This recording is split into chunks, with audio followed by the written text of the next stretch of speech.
The Bible is often seen primarily as a religious, ethical, or spiritual text, but at a deeper level, it encodes a critical and often overlooked insight about the evolution of moral authority and the foundations of stable social governance.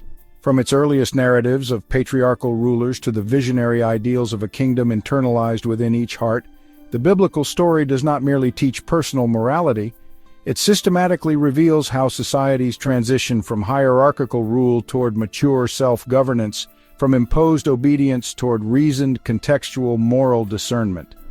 Central to uncovering this hidden social logic is recognizing that biblical narratives operate through carefully structured logical triads, sets of relational dependencies that consistently reveal deeper social meanings beneath their surface stories.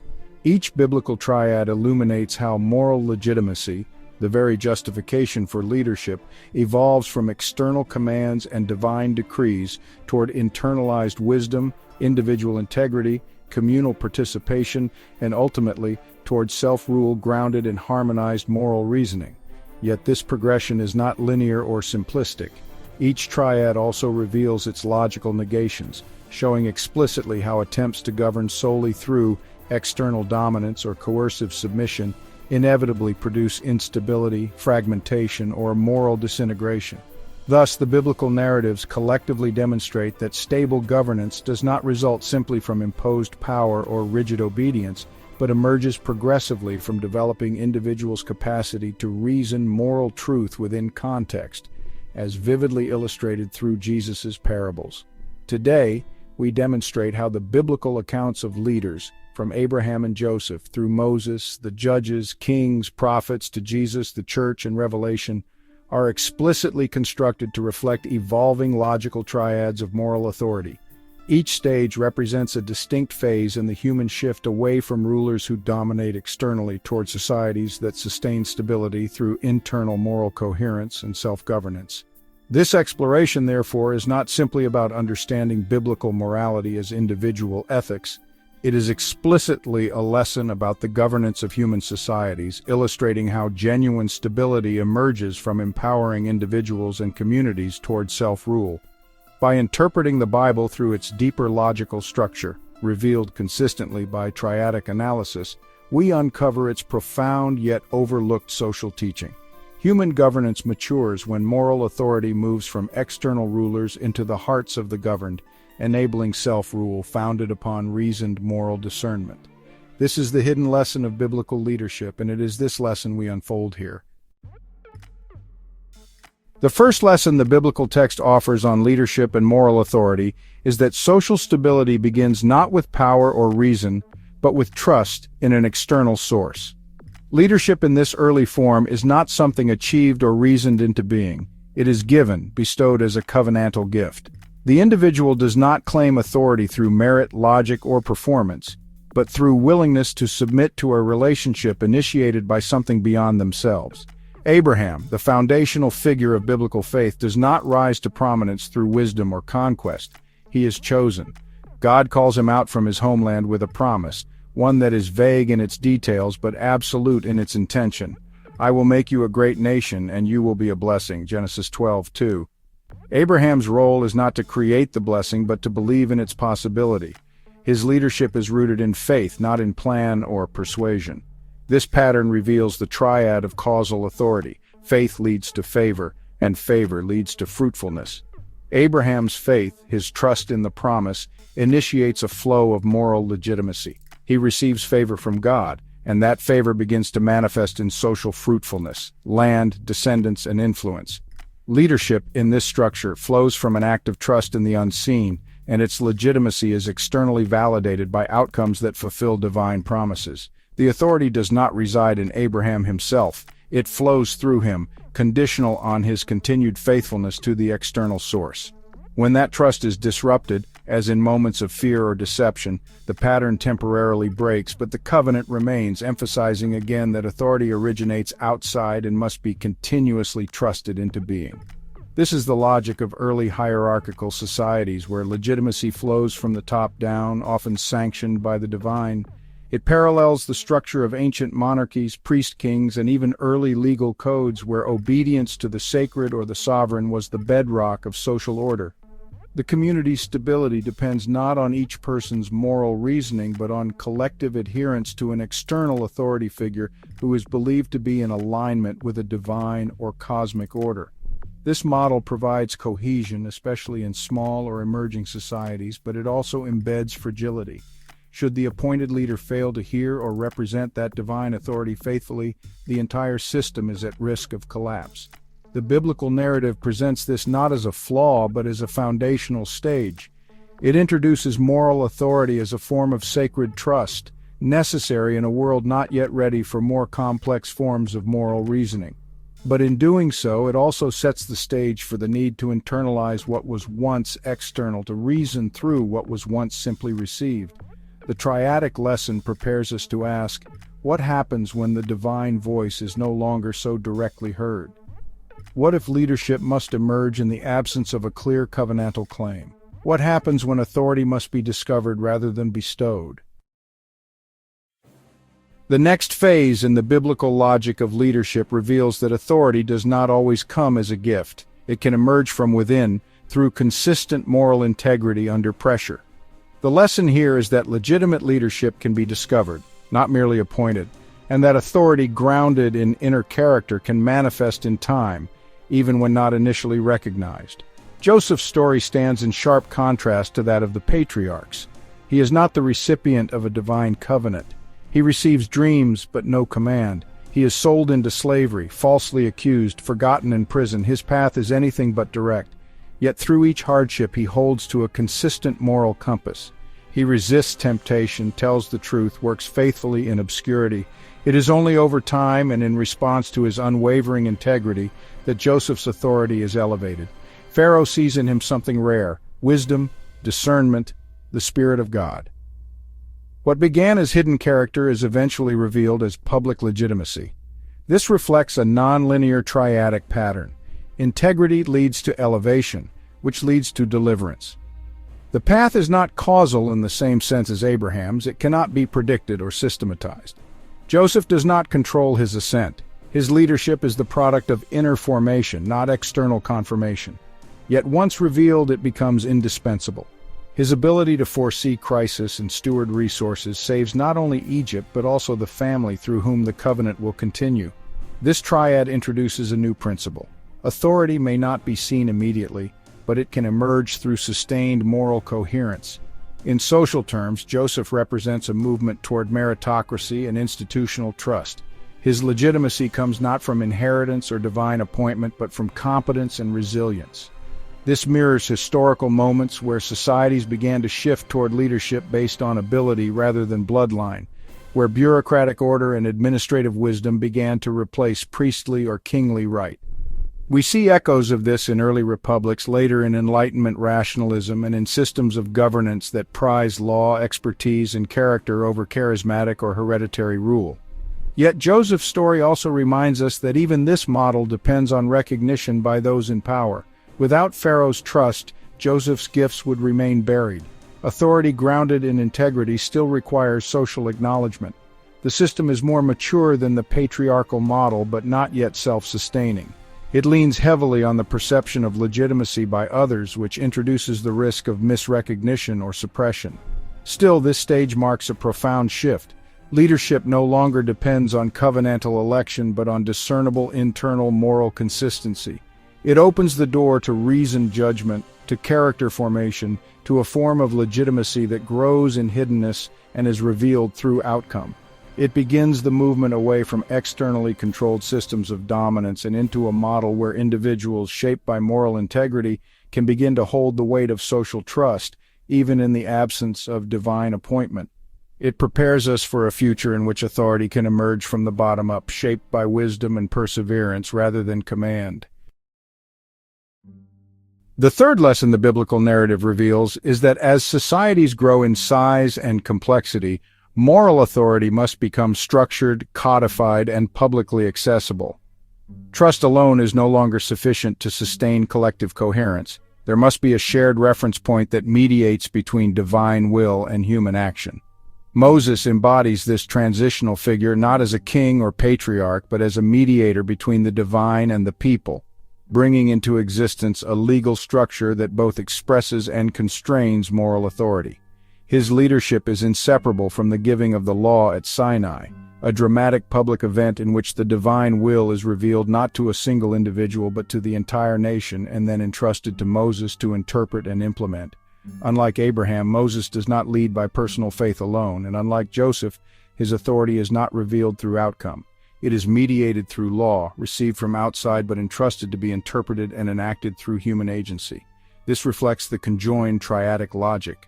God's word, Moses' mediation, and the community's obedience together establish legitimate leadership. None of these elements can stand alone.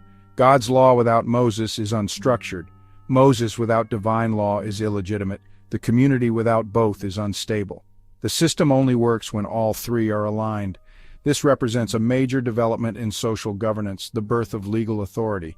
It parallels the formation of early legal codes such as Hammurabi's, but with a key difference. The Mosaic law is relational and covenantal, not merely procedural. Its legitimacy is not just in its function but in its moral grounding. It provides the first full model of rule by law rather than by person, yet it is still rooted in divine command. The people are expected to submit not because of the charisma of a leader, but because the law reflects a just and sacred order. The emphasis begins to shift from who leads to how leadership is exercised, through alignment with a revealed structure of moral reality. However, this model also shows its limits. Moses must constantly intervene, interpret, and even negotiate with God on behalf of the people. The law exists, but the people struggle to internalize it. Authority is still largely external. Obedience is expected, but understanding is limited. This creates a precarious reliance on intermediaries. When Moses is absent, the people revert to idolatry. When interpretation is unclear, rebellion follows. Still, this stage marks a monumental advancement. It introduces the idea that societies can be governed not by personality but by principle. It lays the groundwork for all subsequent systems of jurisprudence and constitutional governance. The rule of law becomes a vessel for moral authority, imperfect but more stable than charisma or lineage alone. And yet, because the law remains externally imposed, its legitimacy remains vulnerable. The next lesson will show what happens when no structure holds authority together and society must rely only on leaders raised up in the moment. The judges illustrate leadership arising from immediate necessity amid institutional collapse, characterized by charismatic authority dependent solely on effectiveness in crises. Without embedded law or stable institutions, leaders like Deborah or Gideon gain legitimacy through direct, spirit-empowered actions. This creates alternating reinforcement, with obedience leading to unity, and feedback, with disobedience leading to fragmentation, triads, demonstrating the volatile and unsustainable nature of charismatic rule. The judge's narrative critiques this instability and implicitly argues the necessity of institutional governance, setting a desire for enduring structures of legitimacy and preparing the way for a kingship grounded in sustained internal and external coherence. The rise of kingship in Israel marks a pivotal moment in the biblical evolution of moral authority. The desire for stable, centralized governance confronts the challenge of sustaining legitimacy over time. The people's demand for a king in 1 Samuel 8 reveals their fear of instability and their longing for order. Give us a king to judge us like all the other nations. What they ask for is not simply a ruler but an institutional anchor. The era of charismatic judges has proven too volatile. Law exists but lacks enforcement. Community identity is fragile. The people believe that a king, enduring, visible, accountable, will resolve this. But what unfolds instead is a threefold experiment in institutional rule. Saul, David, and Solomon each embody a distinct model of kingship, and together they illustrate the promises and failures of moral authority grounded in institutional power. Saul begins the monarchy as a chosen figure, appointed by divine command, anointed by the prophet Samuel, and embraced by the people. His authority is unquestionable in its origin, but fragile in its substance. Saul's leadership reveals the flaw in assuming that external appointment is sufficient for enduring legitimacy. He disobeys divine instruction, acts presumptuously, and fails to develop the internal character necessary to sustain his role. The triadic logic here is reversional. Disobedience leads to loss of favor, which leads to collapse of legitimacy. Saul's fall demonstrates that institutional authority, even when divinely initiated, is reversible if not undergirded by internal moral coherence. The external structure cannot substitute for internal alignment. David represents a new balance, a more stable configuration of moral authority that combines divine appointment with sincere heart alignment. Though he is also chosen and anointed, his legitimacy grows through struggle, patience, and humility. Unlike Saul, David does not seize power prematurely. He waits, suffers, and cultivates a deep reliance on God. When he sins, he repents. When he rules, he seeks justice. This introduces a triadic structure of coexistence, God to king to people. Each relationship mutually sustains the others. Divine favor depends on the king's heart. The king's legitimacy depends on the people's trust. The people's well-being depends on God's continued presence. David's reign is not without failure, but his model of kingship marks a turning point. Authority is now partly relational. It exists not only because of a title, but because of a lived integrity that holds all three relationships in dynamic balance. Solomon builds on this, but shifts the moral foundation once again, from relational trust to internalized wisdom. His reign begins with an explicit request, not for wealth or victory, but for discernment. Give your servant an understanding heart to judge your people, 1 Kings 3:9. In this, Solomon introduces a form of leadership based on integration. Wisdom leads to just governance, which leads to prosperity and peace. His triad reflects a mature form of authority, one that internalizes the role of judgment and aligns it with divine intention. For a time, the system works. Solomon's wisdom becomes legendary, his kingdom flourishes, and the temple becomes the physical and spiritual center of national life. But this form of authority is more vulnerable than it seems, because it depends on internal coherence. When the heart strays, the entire system begins to unravel. Solomon's accumulation of power, wealth, and foreign alliances erodes the very wisdom on which his legitimacy depends. The triad shifts from integration to disintegration. Loss of moral clarity leads to spiritual compromise, which leads to national fracture. After his death, the kingdom splits. This illustrates the risk of advanced systems of governance. The more authority is entrusted to the internal discernment of the leader, the more catastrophic the effects when that discernment is corrupted.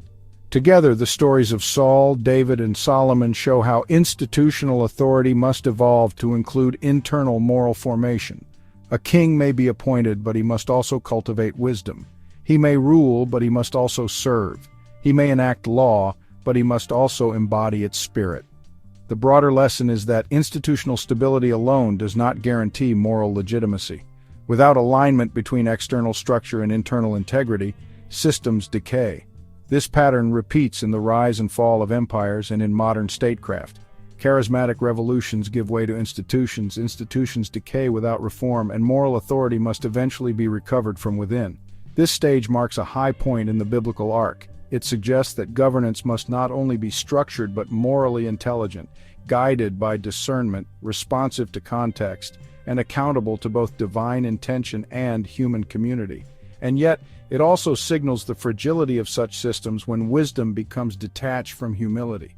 The king who asks for understanding becomes the cautionary tale of unchecked accumulation. Authority, even in its most refined form, must remain rooted in a moral center, or it will collapse under the weight of its own success. This prepares us for the next phase, in which institutional failure gives way to prophetic voice, and the burden of moral authority shifts once more, this time into conscience. The prophetic tradition introduces a striking lesson in the evolution of moral authority. When systems become corrupt and institutions lose legitimacy, moral leadership must arise from conscience, often at great personal cost. The prophets do not lead armies, build temples, or hold office. They speak, and in doing so, they reveal that moral authority can no longer be sustained merely by status, structure, or even wisdom alone. Instead, it must come from an uncompromising internal alignment with divine justice, an alignment so strong that it compels speech regardless of consequence. Isaiah, Jeremiah, Ezekiel, Amos, and others confront kings, priests, and people alike, not with institutional power but with moral clarity rooted in revelation and ethical conviction. The prophetic triad is one of combination, internal truth combined with external critique. Their legitimacy lies in the fusion of personal moral burden and public moral confrontation. They are not merely dissenters or rebels, they speak from within the tradition they critique. Jeremiah, a priest's son, weeps over the people he condemns. Isaiah speaks of both judgment and restoration. This combination grants their voices weight. They are not above or outside the system, but deeply embedded within it, calling it back to its purpose. The triad functions when conscience and tradition align, issuing a critique that seeks not destruction but renewal. Yet it is a precarious authority. Prophets are often rejected, persecuted, or ignored. Their legitimacy is almost always denied by the powerful in their own time. But in the biblical arc, it is their vision that proves enduring. In social governance terms, the prophets represent the rise of moral protest as a necessary response to institutional decay. They anticipate every later movement in which internal conscience must speak against systemic injustice. Socrates, the Hebrew martyrs, Jesus, and modern whistleblowers all follow this logic. The prophetic role is essential in moments when formal structures no longer function as they should, and when the law, once sacred, is wielded for the benefit of the powerful. The prophetic model teaches that moral authority can and must arise from conviction rooted in a deeper truth, even when unsupported by structure or consensus. This is also the stage where the Bible sharpens its critical view of external religion divorced from justice.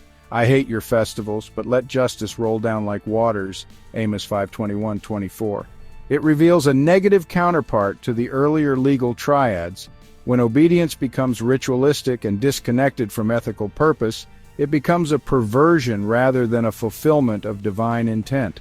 The prophets are living rejections of false legitimacy and living embodiments of a deeper kind of truth. But their model, though powerful, is also isolating. The voice of conscience is essential, but it cannot govern alone. It can deconstruct, but it cannot rebuild. The prophetic triad destabilizes corrupt systems, but it leaves open the question of how to construct moral legitimacy again once the old order has been discredited. The next stage attempts to answer that question by returning to law, but in a new form, one that emerges not from decree but from shared collective ownership. The return from exile offers a sobering and instructive lesson.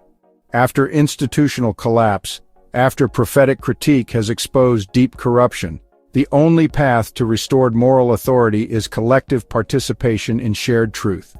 Ezra and Nehemiah do not come with miracles, nor do they speak with the disruptive fire of the prophets. Instead, they lead by rebuilding, physically, socially, and spiritually. Their leadership reveals that when moral authority is lost, it must be reconstituted not by power or charisma, but by community consensus and renewed engagement with foundational principles. The triadic pattern here is inclusive. Teaching leads to order, which leads to restoration. Ezra reads the Torah aloud in public, and the people weep, not because they are being threatened, but because they understand.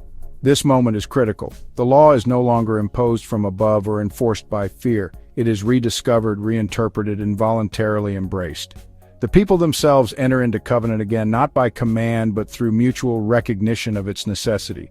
Nehemiah, meanwhile, organizes the rebuilding of the wall, a project that is both practical and symbolic. It represents the restoration of shared identity, protection, and dignity. This phase introduces a form of governance based on distributed responsibility. Authority now flows through collective understanding. Leaders still facilitate, but they do not dictate. Moral legitimacy depends on a triadic convergence of clarity, teaching, structure, social order, and buy-in, communal restoration. It reflects a maturing political insight that law without participation is brittle, and participation without structure is chaotic. Lasting moral authority requires both a shared ethical foundation and a people willing to internalize and uphold it together. Historically, this stage parallels the emergence of constitutional cultures, the development of civic education, and the formation of systems that rely on shared values and participatory governance. Like post-exilic Jerusalem, societies rebuilding after collapse often turn to founding documents, shared rituals, and educational renewal to re-anchor legitimacy. But the success of such efforts hinges not on the brilliance of the law itself, but on the community's engagement with it. Ezra and Nehemiah do not reinvent the law. they reawaken a people to its meaning. Their success is not in novelty but in reappropriation. This marks a key moment in the arc of governance, the recognition that moral authority must be collectively sustained. It cannot rest on individual charisma or even divine revelation alone. It must be internalized by a people. Authority becomes inclusive. This anticipates and sets the stage for the transformative turn that will follow, the shift from external law and collective responsibility toward the possibility of full internalization, a kingdom within, discerned not by institution or tradition alone but by moral alignment of the heart. The life and teaching of Jesus marked the decisive turning point in the biblical story of moral authority. It is here that all previous models, covenantal gift, legal structure, charismatic necessity, prophetic critique, communal participation, are not discarded but transformed. Jesus announces that he has not come to abolish the law or the prophets, but to fulfill them. In this he speaks not only of continuity but of completion and internalization.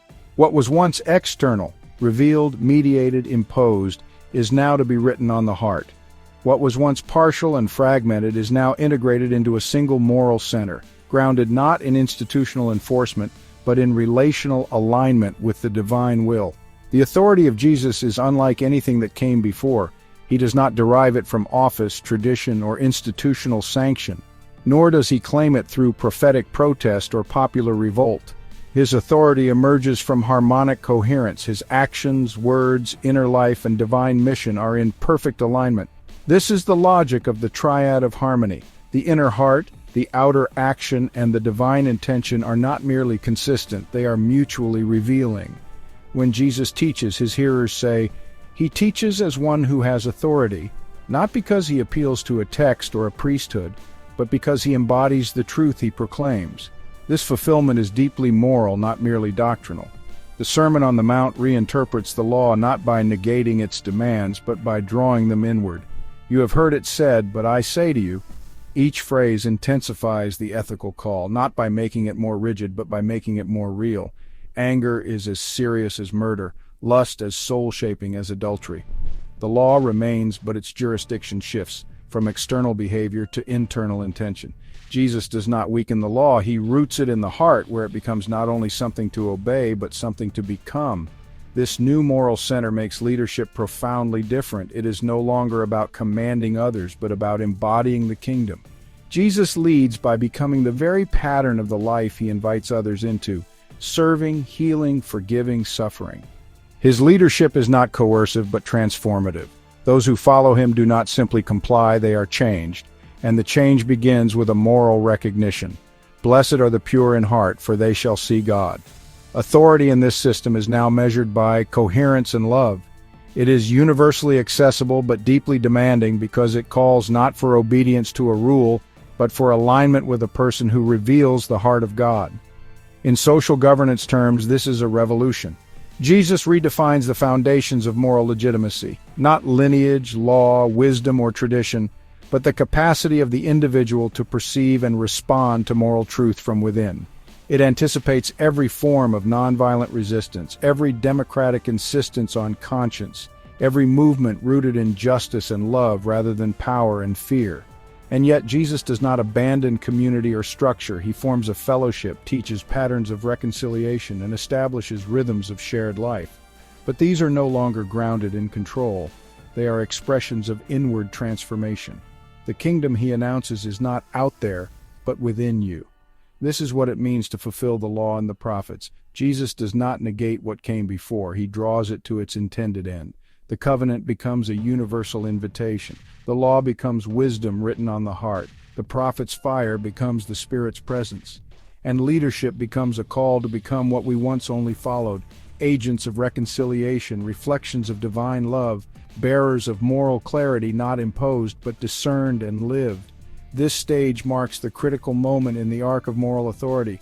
For the first time, self-rule becomes possible, not as rebellion but as alignment. The divine does not disappear from governance, it moves inward. And this sets the stage for a radically new community, where each person can become a participant in shared moral discernment, where the law is no longer over the people but among and within them, and where the final authority is not control but love made visible. The formation of the early church reveals the next essential step in the evolution of moral authority. Internalized discernment, once embodied uniquely in Jesus, becomes distributed across a community, guided not by law or hierarchy but by the Spirit. The lesson here is that a stable moral society does not require a singular ruler or rigid institution, but a people whose shared life is shaped by mutual discernment, truthfulness, and love. The church begins not with a constitution but with a shared experience, Pentecost. In that moment, the Spirit that empowered Jesus is poured out upon all, dissolving distinctions of status, gender, ethnicity, and office. Authority is no longer centered in a temple or throne. It becomes immanent among the people themselves, discerned in truth, confirmed by love, and sustained through community. This stage follows a convergent triad. Truth, spirit, and community come together to form moral discernment. None can function in isolation. The spirit without truth leads to chaos. Truth without spirit becomes rigid legalism. Community without either dissolves into tribalism or control. But when these elements converge, they form a resilient moral system, adaptive, self-correcting, and centered not in domination, but in mutual transformation. In Acts 15, the Jerusalem Council demonstrates this logic. Faced with unprecedented questions about law, culture, and inclusion, the leaders do not appeal to precedent or command. Instead, they discern together, "It seemed good to the Holy Spirit and to us," a formula that captures the balance between divine guidance and human judgment. The epistles further develop this participatory ethic. Paul speaks of the body as many members with different gifts, all contributing to a shared moral life. He appeals not to coercion but to conscience. Let each be fully convinced in their own mind. Romans 14:5. Moral authority in this system is shared, dialogical, and relational. It is held together not by uniformity but by fidelity to truth, mutual respect, and the fruit of the Spirit, love, joy, peace, patience, kindness, and so on. Leadership exists, apostles, elders, teachers, but it is grounded in service and tempered by community feedback. Authority is no longer vertical. It is relational and reciprocal. In terms of social governance, this marks a profound shift from rule over others to collaborative moral reasoning. It anticipates the logic of deliberative democracy, non-hierarchical consensus models, and covenantal political theory. It reflects historical shifts toward systems that depend not on the rule of law alone, but on informed, morally responsible citizens. This system is deeply resilient because it is not top-heavy. If one member fails, the body can adapt. If disagreement arises, it is addressed not through silencing, but through discernment. The community does not abandon structure, but its structure is shaped by its spirit. Yet this model also demands maturity. It cannot be sustained without humility, patience, and the active pursuit of unity. Paul's letters reveal the tension. Communities are fragile, disagreements real, and the temptation to fall back into hierarchy or legalism always present. But the direction is clear. Moral authority belongs to the community as a whole, so long as it remains rooted in spirit and truth. This stage fulfills Jesus' promise that the kingdom is within us, not as isolated individuals, but as a people called into covenantal, transformative life together. This prepares us for the final vision, when the inward moral transformation and the communal ethic of the church are fully vindicated, not just in this world, but in the unveiling of the world to come. The final lesson comes not in the form of law, leader, or institution, but in a vision. Revelation reveals that the entire arc of moral authority, from covenantal gift to inner transformation, does not end in individual enlightenment or social equilibrium alone, but in cosmic vindication. The story concludes with a confrontation between the forces of domination and the witnesses of truth, between the empire of coercive control and the community shaped by sacrificial love. The triumph is not of violence over violence, but of faithfulness through suffering, culminating in a kingdom not imposed from above, but revealed from within, the New Jerusalem descending as a city prepared like a bride. Here, moral authority reaches its eschatological form. The Lamb who reigns does so because he was slain. The leaders who overcome do so not through power, but by the blood of the Lamb and the word of their testimony. Revelation 12:11. This is the triad of association, faithfulness, suffering, and vindication. Authority in this vision is not claimed, it is revealed through endurance. Those who suffer for truth become the very foundation of the new order. The throne is not a symbol of force, but of moral clarity that endures every trial and remains steadfast. This vision is not abstract. It completes the biblical critique of worldly power. Systems built on domination, deception, and fear are shown to be unsustainable. Babylon falls. The beast is judged.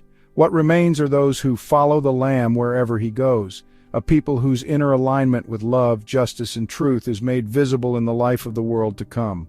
This final vision shows that true authority cannot be imposed.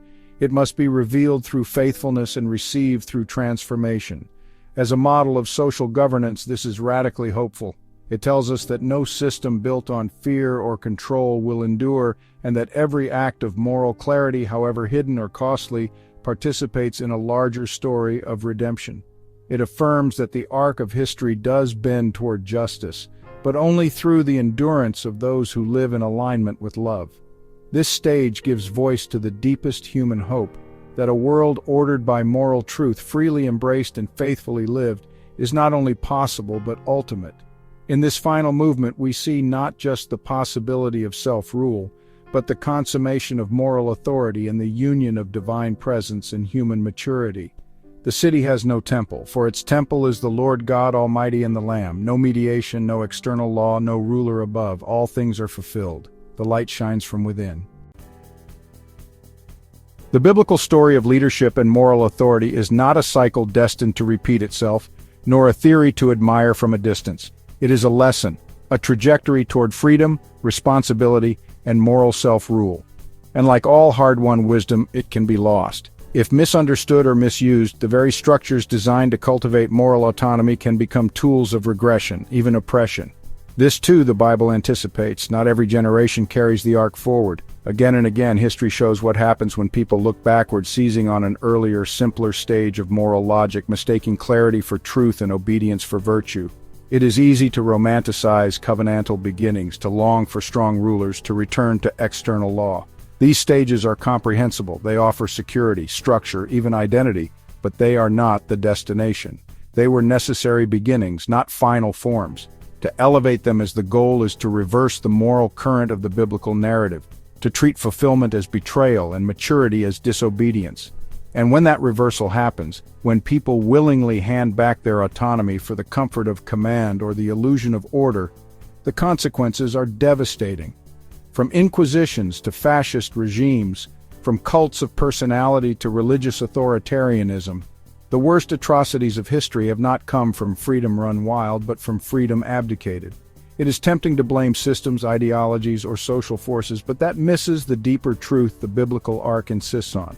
Only the individual can assert moral agency. No ruler, law, tradition, or movement can do it for them. Even in the most advanced communal structures, the church, the vision of the New Jerusalem, the burden remains personal. The kingdom may be among us, but it is also within. Self-rule is not granted. It must be chosen, sustained, and lived. The Bible does not leave us with naive optimism. It ends with a call. Let the one who is thirsty come. It assumes that not all will. The freedom it offers is real, but so is the risk. The progress of moral authority toward discernment, alignment, and inner transformation is always fragile. It can be undermined in an instant and must be renewed every generation. What Scripture ultimately teaches us is that moral authority, once external and imposed, is now internal and embodied. But this gift is also a demand. It calls every individual and every community to take responsibility, not just for what is believed, but for what is lived. This is the promise and the peril of self-rule. It is the end of domination and the beginning of accountability. Let us not forget it.